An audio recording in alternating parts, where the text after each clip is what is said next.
Bienvenidos a una edición más de su noticiero de AVA Televisión. Mi nombre es Jaime Sevilla y estas son las noticias. El Papa Francisco denuncia campos de concentración en Libia para retener a inmigrantes.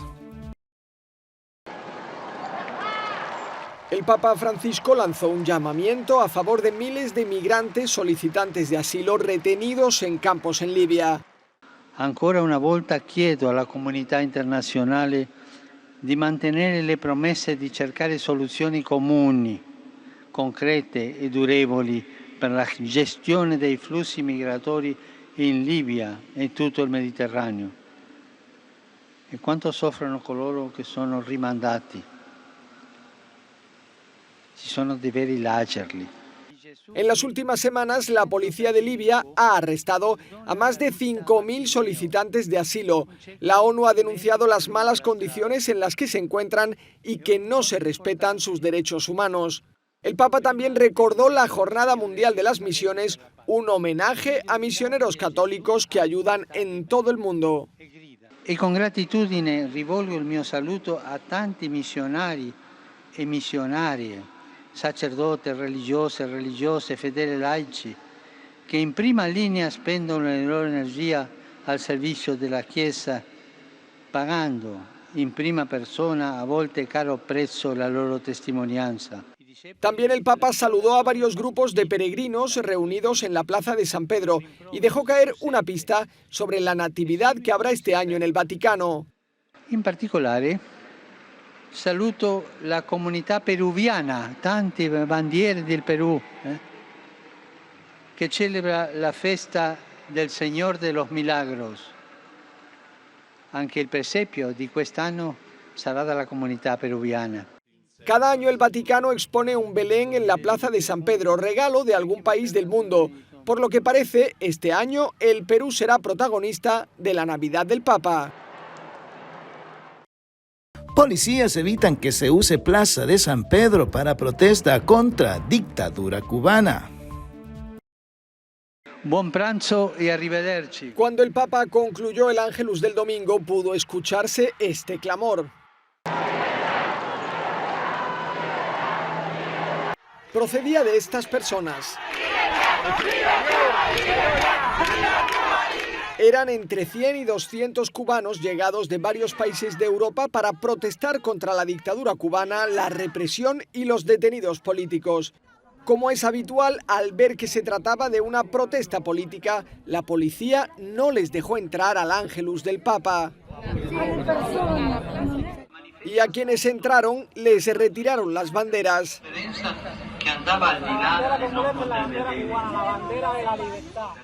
Los manifestantes se tumbaron para recordar a los más de 500 cubanos arrestados tras las protestas de julio. La canción que se renueva de tiempo en tiempo y que todo lo embellece. Evidentemente, el Vaticano se opone a la represión violenta y a la supresión de libertades, pero no puede usarse la Plaza de San Pedro para gestos de protesta política. La última vez que el Papa habló sobre la situación en Cuba fue en julio, durante las protestas. Sono anche vicino al caro popolo cubano in questi momenti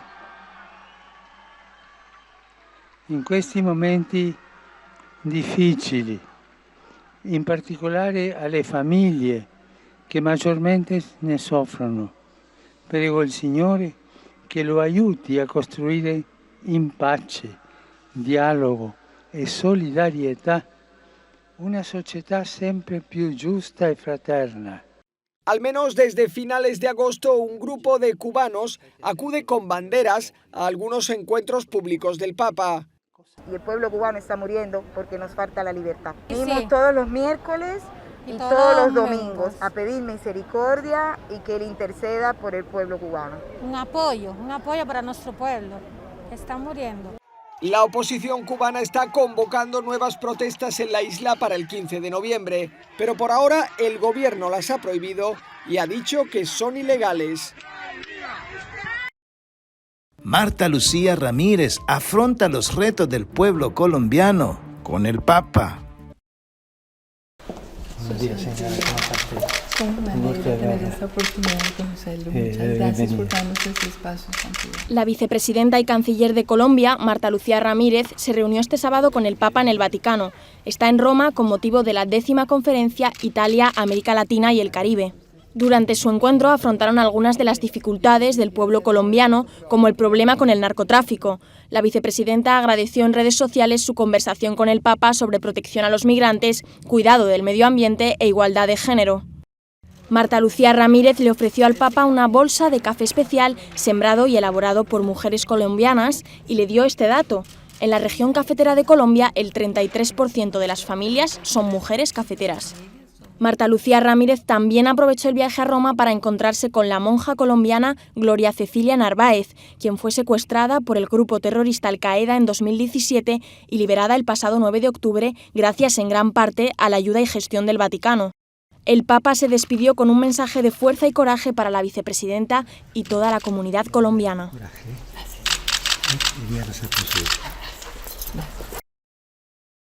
Piden al sumo pontífice que anime a donar sangre. Estos voluntarios viajaron a Roma desde el sur de Italia para visitar al Papa Francisco y entregarle un regalo especial. Vinimos para entregarle un pergamino con el nombramiento de socio honorario de nuestro grupo Fratres San Cassiano, de donantes de sangre. También le trajimos productos típicos de nuestra región, hablamos con él y le estrechamos la mano. Pertenecen a Fratres, una organización benéfica de inspiración cristiana que organiza campañas de donación de sangre y que recluta donantes de sangre y donantes de órganos en toda Italia, y dicen que el Papa les apoyó. El Papa bromeó con nosotros, como suele hacer, y me dijo: ¿habéis traído las agujas para sacarme sangre? Y yo me limité a decir: sí, santidad. Durante la catequesis de la Audiencia General, Francisco había destacado la responsabilidad de los cristianos de servir a los demás. Pienso que hay que ser donante de sangre porque donar significa dar la vida, cumplir un acto de amor sin recibir nada a cambio. Creo que de alguna forma es lo que decía el Papa hoy. Las donaciones de sangre siguen siendo muy necesarias, pero han disminuido drásticamente durante la pandemia. Ahora Fratres quiere invitar a más personas a arremangarse para salvar a otros, buscando el apoyo del Papa. Y ahora les invitamos a que compartan con nosotros una reflexión del Evangelio del día. En el Evangelio de hoy, tomado del capítulo 13 de San Lucas, tenemos la escena de Jesús, donde cura a una mujer en el pórtico de una sinagoga que llevaba 18 años atormentada por un espíritu inmundo.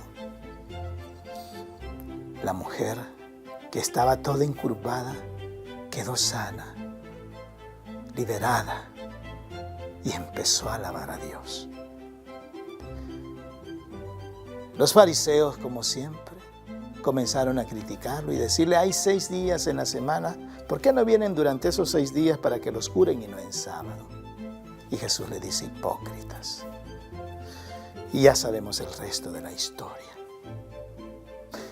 Es interesante cómo muchas veces las iglesias, las autoridades de los templos, los obispos, sacerdotes, pastores, quieren imponer cargas pesadas sobre los hombros de la gente sencilla y ni siquiera ellos son capaces de sobrellevarlas.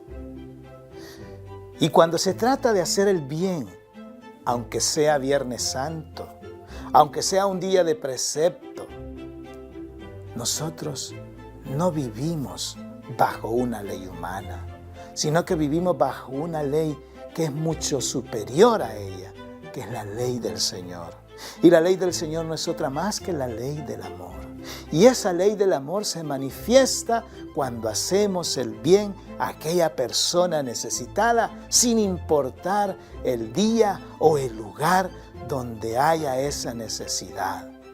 Como discípulos de Cristo, como bautizados, estamos llamados nosotros a amar y a servir, a hacer el bien en todo momento, lugar y circunstancias. Señor, danos la gracia de poder siempre amarte, aún en esas prohibiciones inútiles que muchas veces nos agobian, esas cargas que otros no pueden sobrellevar. Que así sea.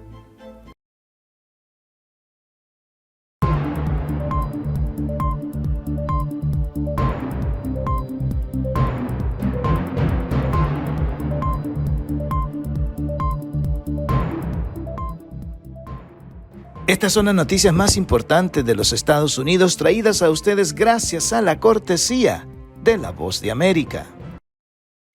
El presidente de Estados Unidos, Joe Biden, sostuvo una reunión privada crucial con 2 senadores clave el domingo, mientras se apresura a completar los detalles de una red de seguridad social reducida y un plan de negocios para el control del clima que se presentará en el Congreso el lunes. El presidente recibió al líder demócrata del Senado, Chuck Schumer, en su casa en Wilmington, en Delaware, junto con el senador Joe Manchin de West Virginia, uno de los 2 legisladores fundamentales del propio partido demócrata de Biden, que ha pedido recortes drásticos en la política del presidente del plan original de $3.5 billones que propone la mayor expansión de los beneficios del gobierno para las familias estadounidenses en 5 décadas.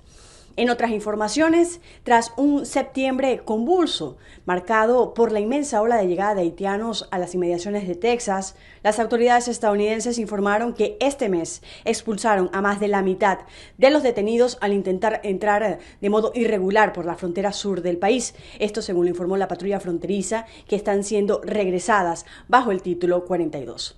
Finalmente, 9 meses después de asumir el cargo, el presidente Joe Biden ha visto solo 20 de sus nombramientos en el Departamento de Estado confirmados por el Senado. Casi en la mitad de las embajadas estadounidenses no ha sido nombrado un embajador y hay docenas de puestos políticos clave ocupados por funcionarios no confirmados, en condición interina. Según analistas, el mandatario se ha tardado en nominar candidatos para docenas de los 264 puestos en el Departamento de Estado que requieren confirmación por parte del Senado y aún no ha nombrado a 57 de ellos.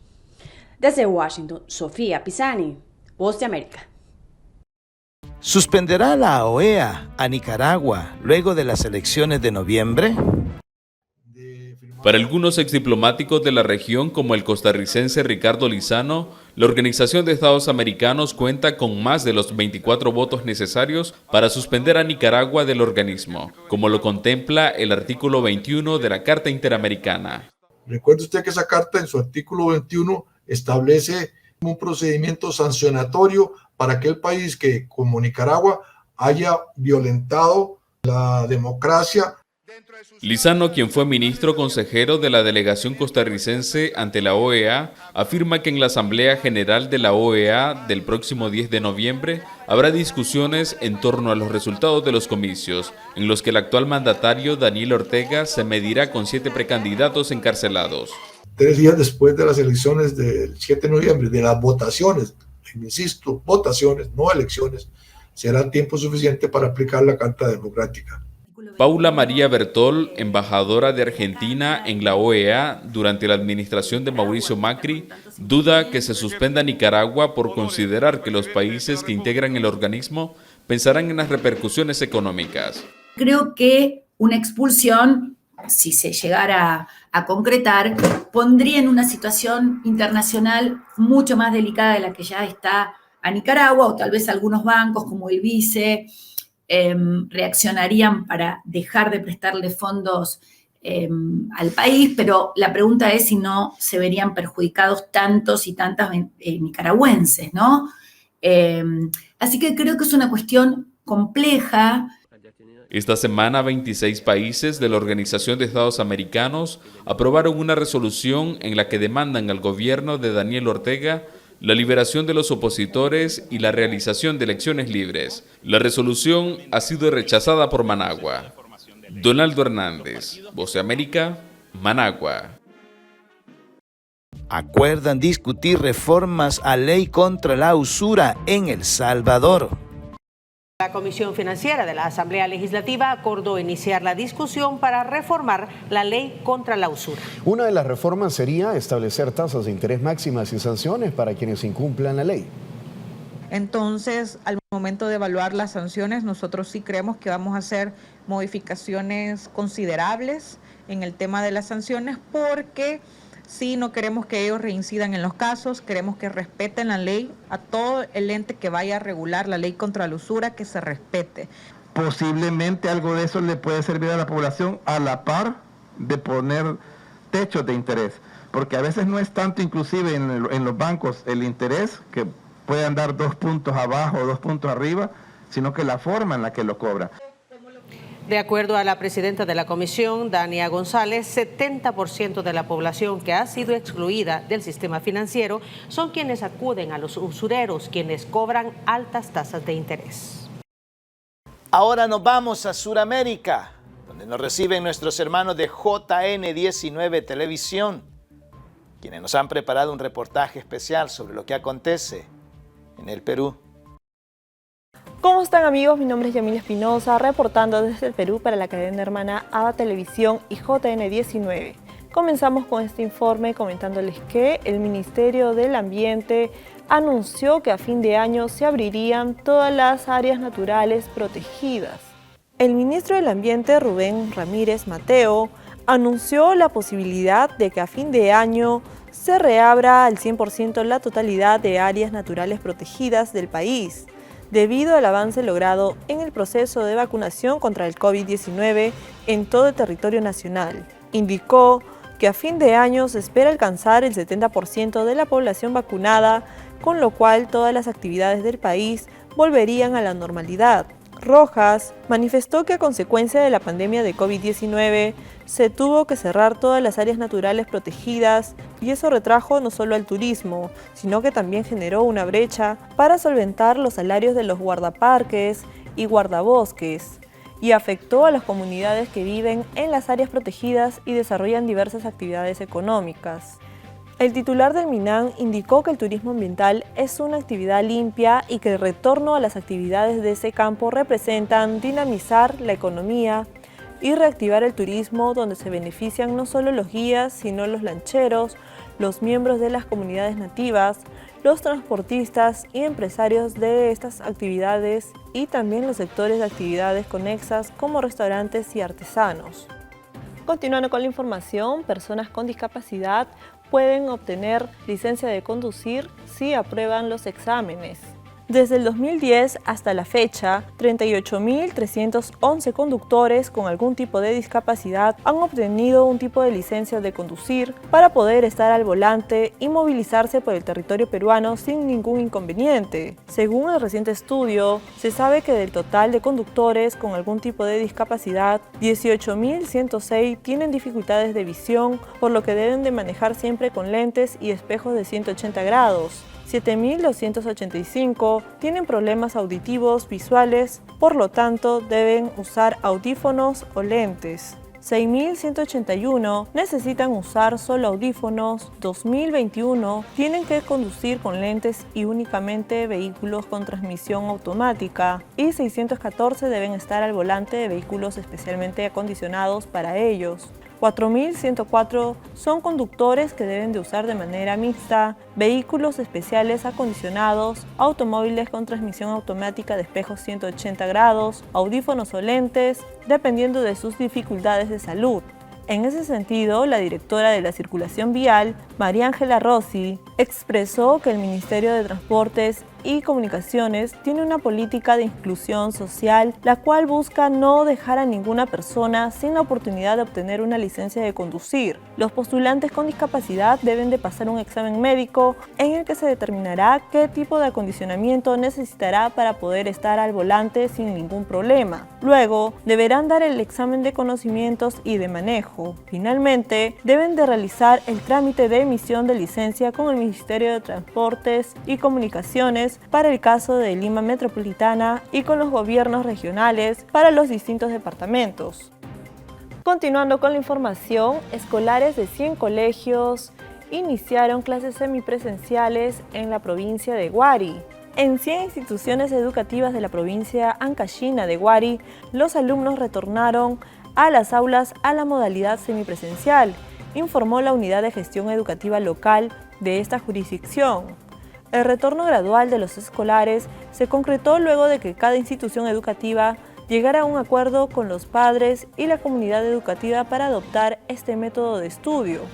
Asimismo, cada institución educativa tiene en su plan de implementación para la prestación del servicio educativo semipresencial diferentes estrategias, según la población escolar y el lugar donde queda ubicada la comunidad educativa. Además, se cumplen estrictos protocolos de bioseguridad como el uso obligatorio de mascarilla, lavado constante de manos, desinfección de objetos y el registro de la temperatura corporal. En el primer día de clases semipresenciales se hicieron presentes el personal de los centros de salud para dar instrucciones a los menores sobre la importancia de respetar los protocolos para evitar contagios del COVID-19. Esta fue toda la información que tenemos hasta el momento para ustedes. Reportó Yamilia Espinosa para la cadena hermana ABA Televisión y JN19. Permiso.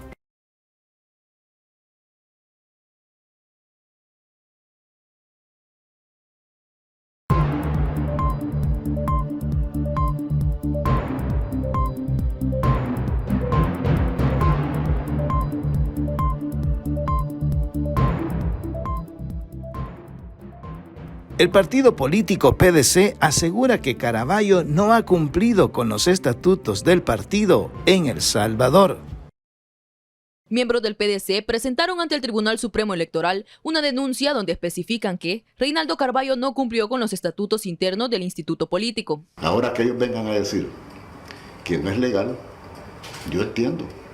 Y la gran pregunta es, William, a sabiendas que en manos de ellos el partido se murió, ¿y por qué insistir en continuar si ellos saben que tienen enterrado el partido? Mediante la cuenta de Twitter del PDC, manifestaron que no existió el acuerdo con la comisión política al que alude la convocatoria para que se realizara esa elección, reiterando la invalidez de la elección de Carballo. Sin embargo, para el señalado, estos argumentos no son válidos. Si el partido vive porque Reinaldo Carballo logró la diputación, si no, ya no existiera el Partido Demócrata Cristiano, según la ley. Ellos tienen todo el derecho de andar apelando y buscando de qué manera seguir con esta vaquita lechera que solo era para ellos. Para Reinaldo Carballo existen intereses ocultos por parte de algunos miembros del PDC. Si ya enterraron el partido ellos, ¿por qué quieren enterrarlo más todavía? Prefieren que muera porque no llega nadie a ver cómo fue el pasado o cómo están las finanzas. Mientras tanto, PDC mantiene su postura y ha solicitado a las autoridades correspondientes analizar el cumplimiento al debido proceso. Para Teleprensa Canal 33, Alejandra Barahona. Gana considera que Calificadora podría estar equivocada en su percepción en El Salvador. Para el diputado de Gana, Romeo Auerbach, la calificadora Fitch Rating podría estar tomando datos erróneos al decir que la brecha del presupuesto 2022 es de más de $1,000 millones y no 498 millones como ha señalado el gobierno. Yo creo que así como viene el presupuesto, así es. Yo creo que no se han tomado ellos mucho el trabajo de escudriñarlo y espero que detrás de eso no haya una mala intención. ¿Podría estar equivocada entonces la calificadora de riesgo? Pues es más fácil que esté equivocada la calificadora de riesgo que el Ministerio de Hacienda, porque es el que prepara durante meses el presupuesto. La oposición pide transparencia y califica de irresponsable las estimaciones de ingresos tributarios del gobierno. En el ramo de Hacienda, de Economía, el Banco Central, hagan un esfuerzo para tener las cifras más transparentemente posibles sobre cómo están las finanzas del Estado, sobre cómo está la situación macroeconómica del país. Y acrecenta nuestra preocupación en que esto puede ser muy real, que sea una mala proyección, que sea una proyección mentirosa ante las necesidades financieras y fiscales que nuestro país necesita. La preocupación de los parlamentarios aumenta con la degradación a negativa de la perspectiva de Standard & Poor's realizada a El Salvador. Lo dicho por las calificadoras podrían afectar al país a la hora de buscar financiamientos, consideraron los parlamentarios. Ya una calificadora dice: invertir en El Salvador o prestarle a El Salvador es de alto riesgo y es negativo. Habría que ver qué van a decir los organismos internacionales. En los mercados internacionales no vamos a lograr los préstamos o que nos presten los montos que estamos pidiendo porque tenemos una mala imagen, porque tenemos una calificación de riesgo demasiado alta. El gobierno mantiene negociaciones con el Fondo Monetario Internacional para un acuerdo de servicio ampliado por $1.300 millones para atender brechas presupuestarias. Para Teleprensa Canal 33, Doris Chicas.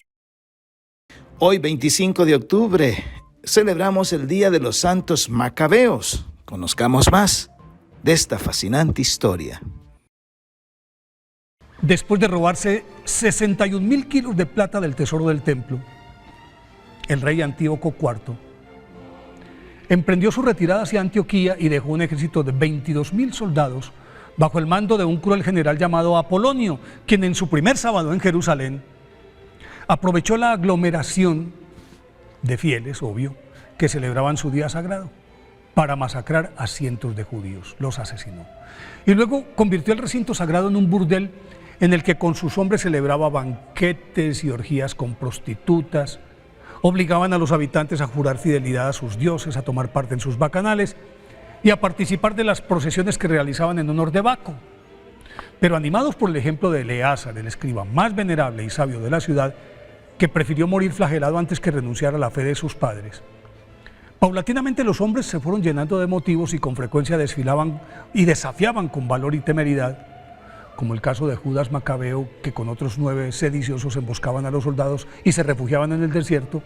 Entonces desafiaba a los invasores, que aunque reprimían con crueldad a los pobladores, en vez de amedrentarlos a ellos, eso estimulaba su rebeldía, y por eso crecía vertiginosamente el número de insurrectos y mártires, situación que se volvió un círculo vicioso porque a mayor cantidad de sublevados era peor la sevicia con la que los esbirros de Antíoco castigaban a los indómitos israelitas. Esa brutalidad se puso de manifiesto cuando una madre y sus 7 hijos fueron conminados a comer carne de cerdo, que era prohibida para los judíos, y a adorar a sus dioses.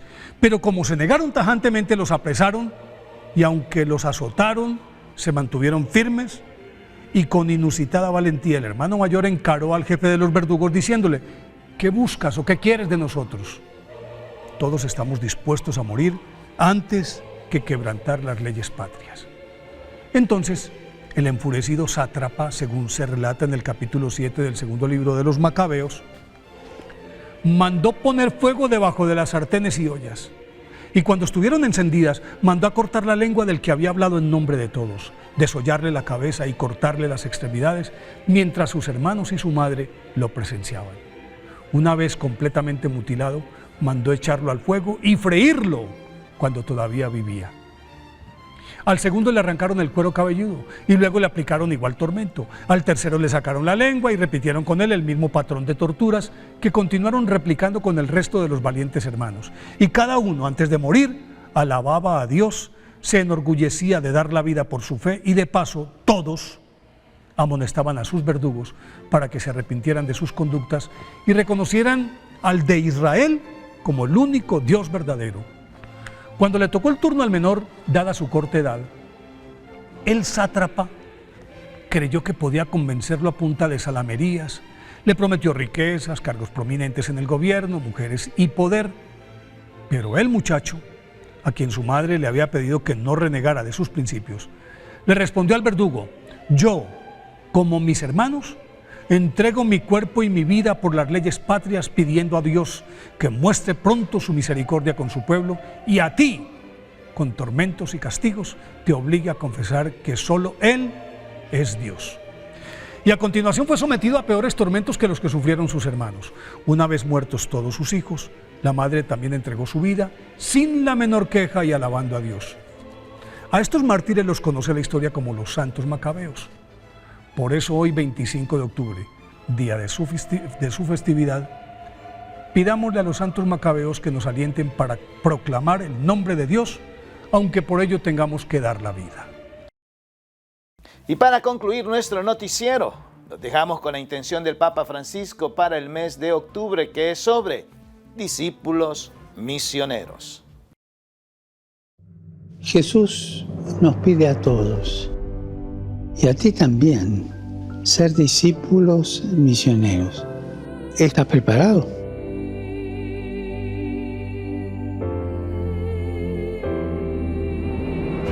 Basta con estar disponibles a su llamada y vivir unidos al Señor en las cosas más cotidianas.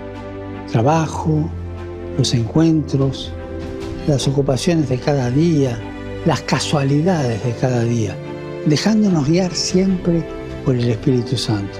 Si te mueve Cristo, si haces las cosas porque Cristo te guía, los demás se dan cuenta fácilmente.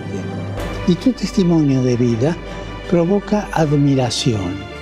Y la admiración hace que otros se pregunten, ¿cómo es posible que esto sea así? ¿De dónde le viene a esta persona el amor con el que trata a todos, la amabilidad, el buen humor? Recordemos que la misión no es proselitismo, sino que la misión se basa en un encuentro entre personas, en el testimonio de hombres y mujeres que dicen, yo conozco a Jesús, me gustaría que tú también lo conocieras.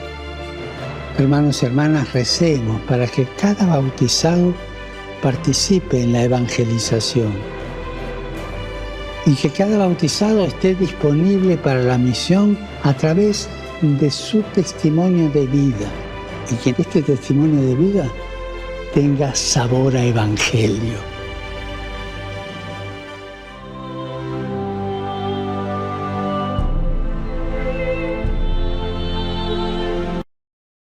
Y así llegamos al final de una edición más de su noticiero de AVA Televisión. Gracias por estar con nosotros. Sintonícenos las 24 horas del día en el www.avatvn.com, en nuestras plataformas digitales de Roku TV y Amazon Fire, en nuestras cadenas hermanas y, como siempre, en nuestras redes sociales. Ahí nos vemos. Que Dios los bendiga.